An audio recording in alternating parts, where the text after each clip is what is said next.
Niredareda ny afo tao amin'ny trano fonenan'ny fianakaviana iray teratany Karana teto amin'ny fokotanin'ny Ambalavola secteur 1 ny alarobia fa 7 volana Jona tamin'ny 7 ora sy sasany alina.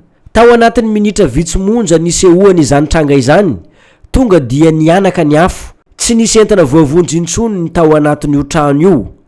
Ny lelanafo milolalola efa mila ikasika ny fil amin'ny andron-jiro ny jirama.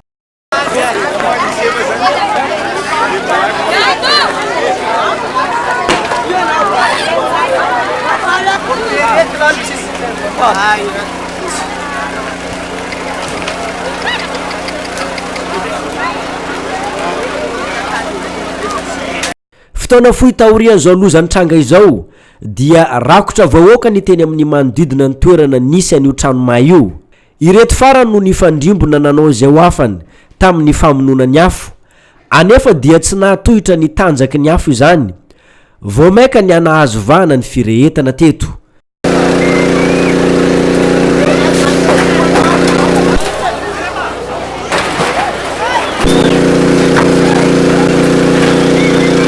Raha ny fanazavana voaray teny amin'ny manodidina dia court-circuit no ny atomboany izao loza izao. Circuit zany anatin'ny chambre reky ato.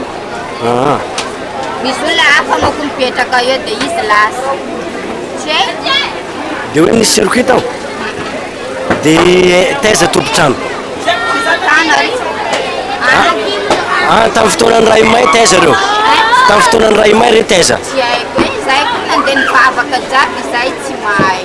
Avanaty misy circuit anatin'ny trano karanareo na tonga raha rehetra boko eo amin'ny trano reo feno gaz ny koa isaka nandeha amin'ny trano jiaby feno raha ty zao ty mbola mandeha anaty isaka tsara hita raha trano ty nanantsy pompier zay pompier fa tonga rehefa manano ny ataony fa rano tsy ampy zany mahatonga ko raha trano ty mbola tsy maty moa jusqu'à zao io mbola manadary ny gaz ato misy mipoaka frigidaire maro mipoaka anatin'ny trano ty ato zay nampamahay trano ty ato misy gaz maro be anatin'ny trano. Efa saika nihitatra tamin'ny tranon'olo-kafa teo amin'ny manodidina ity raharaha ity fa ny tovolahy ao amin'ny fokotany tonga dia nandray ny andraikitra avy hatrany nanao izay fomba tsy hitarany motro.